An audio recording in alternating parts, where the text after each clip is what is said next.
నీ కలేజా ఏంటో చూడాలనే జైలు దర్వాజాలు తెరిపించి నిన్ను బయటికి రప్పించా.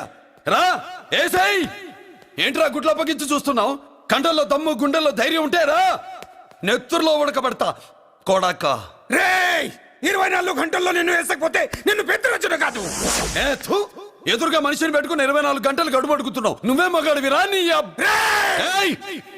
24 గంటలు టైం అడుగుతున్నావు. నవరాత్రులు ఈ రోజే మొదలవుతున్నాయి. ఈ 9 రోజులు నీకు గడువిస్తున్నా. ఈ 9 రోజులు ఎన్ని అవతారాలు ఎత్తుతావో ఎత్తు. నువ్వు కంసుడిపై వస్తే కృష్ణుడిని కంఠం కోసేస్తా, రావణుడిపై వస్తే రాముడిని 10 తలలు కొడతా, హిరణ్యకశిపుడిపై వస్తే ఉగ్ర నరసింహుడిని పేగులు తెంచి రుద్రవీణ వాయిస్తా. ఈలోగా నా వాళ్ళ మీద నీ కంటి చూపు కాదు కదా, కంటి పాప నీడబడినా నీ అబ్బ నరకడం మొదలు పెడితే ఏముక ఎవరితో తెలుసుకోవడానికి వారం పట్టుద్ది.